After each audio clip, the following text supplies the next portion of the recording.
Two wheeler গাড়ীৰ FASTag free পাছ শেষ নেকি আৰু 15 জুলাইৰ পৰাই টু হুইলাৰ গাড়ীত টোল দিব লাগিব নেকি এনেকুৱা ধৰণৰ বহু প্ৰশ্ন এতিয়া ছ'চিয়েল মিডিয়াত দেখা গৈছে। গতিকে আজিৰ এই ভিডিঅ'ত আমি আচল সত্যটো জানিবলৈ চেষ্টা কৰিম। গতিকে আহক আমি ভিডিঅ'টো আৰম্ভ কৰোঁ। নমস্কাৰ বন্ধুসকল, আপোনালোকে এইকেইদিন এটা অতি গুৰুত্বপূৰ্ণ আৰু বহুতে বিভ্ৰান্তকাৰী খবৰ শুনিছে নেকি যে 15 জুলাইৰ পৰা টু হুইলাৰ গাড়ীত টোল টেক্স দিব লাগিব, ফাষ্টেগ লাগিব সকলো মটৰচাইকেল আৰু স্কুটাৰত। এনেধৰণৰ নিউজ আপুনি হোৱাটছএপ বা ফেচবুকত পাইছে নাইবা কোনো নিউজ চেনেলত শুনিছে নেকি? প্ৰযোজ্য হ'ব এই নিয়ম। ফাষ্টেগৰ মাধ্যমেৰে টোল গেটত দিব লাগিব কৰ। এটা অতিকৈ গুৰুত্বপূৰ্ণ খবৰ এই মুহূৰ্তত জনোৱাৰ চেষ্টা কৰিছোঁ। ফাষ্টেগৰ মাধ্যমেৰে টোল কৰ নিদিলে 2000 টকাৰ জৰিমনা বিহিব কৰ্তৃপক্ষই। দেশৰ কোটি কোটি জনতাক পুনৰ মাধমাৰ কেন্দ্ৰ চৰকাৰৰ এটা গুৰুত্বপূৰ্ণ খবৰ এই মুহূৰ্তত জনাইছোঁ। মটৰচাইকেল স্কুটি চালকেও এতিয়াৰ পৰা দিব লাগিব টোল কৰ।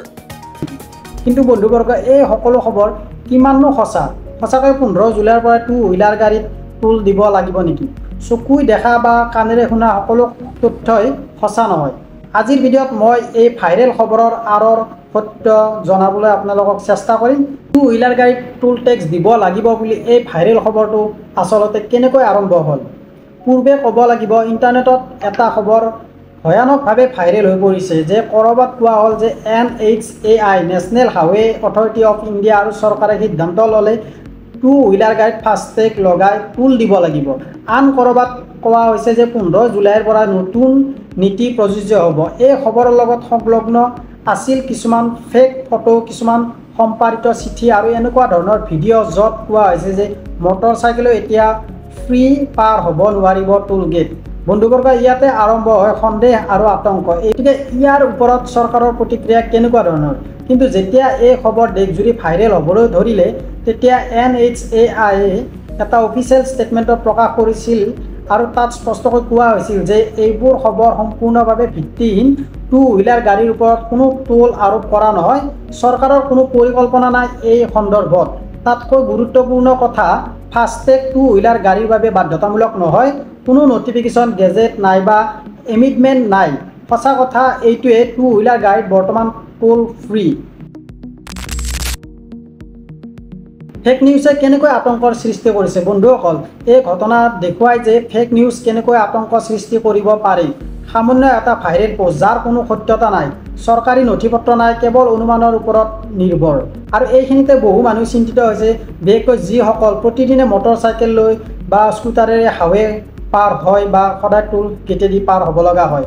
গতিকে আমি সঁচা তথ্যবোৰ জানি লোৱাটো খুবেই ভাল। বৰ্তমান পৰ্যন্ত টু হুইলাৰ গাড়ীত ৰাষ্ট্ৰীয় তথা ৰাজ্যিক পথত টোল ফ্ৰী হ'ব। কোনো ফাষ্টেগ নালাগে বা কোনো ড্ৰাফ্ট পলিচি বা পাব্লিক কনচালটেশ্যন নাই, কোনো অফিচিয়েল গেজেটত প্ৰকাশ হোৱা নাই। যদি ভৱিষ্যতে এই ধৰণৰ নিয়ম আহে তেন্তে তাৰ পূৰ্বেই চৰকাৰী ঘোষণা, জনসাধাৰণৰ পৰামৰ্শ আৰু গেজেট নটিফিকেশ্যন দিব লাগিব। এইবোৰ ভাইৰেল খবৰ ই মানুহৰ মাজত বিভ্ৰান্ত আৰু সন্দেহ জন্মায়। গতিকে মই আপোনালোকক অনুৰোধ কৰিছোঁ, কোনো খবৰ বিশ্বাস কৰাৰ পূৰ্বে চৰকাৰী ৱেবছাইট বা চ'ৰ্চ চাওক। MORTH India, ministry of road transport and highway, এইটো ৱেবছাইটত যে চাব পাৰে। নহ'লে NHAI_official এই টুইটাৰ X হেণ্ডেল চাব পাৰি। মনত ৰাখিব আৰু বুজি লোৱাই সচেতনতাৰ মূল। গতিকে আজিৰ ভিডিঅ'ত আপোনালোকৰ কিবা অলপ হ'লেও সহায় হোৱা বুলি ভাবেনে? আৰু আজিৰ ভিডিঅ'ত জানিলোঁ যে ফেক খবৰৰ আঁৰত কি আছিল আৰু বুজিলোঁ ফাষ্টেগ আৰু টোলত বৰ্তমান পৰিৱৰ্তন নাই, আৰু লগতে শিকিলোঁ যে সত্য তথ্য কেনেকৈ বাছি উলিয়াব পাৰি। গতিকে আজিৰ এই ভিডিঅ'টো যদি ভাল লাগিছে তেনেহ'লে শ্বেয়াৰ কৰিব আপোনাৰ বন্ধু বৰ্গ পৰিয়ালৰ সৈতে, আৰু লাইক কমেণ্ট চেনেলটো ছাবস্ক্ৰাইব কৰিবলৈ নাপাহৰিব। আমি আকৌ এনেধৰণৰ সঁচা তথ্য লৈ আনিব চেষ্টা কৰিম। খবৰ অনেক আছে কিন্তু সঁচা অলপেই। ধন্যবাদ, আকৌ লগ পাম এটা নেক্সট ভিডিঅ'ত।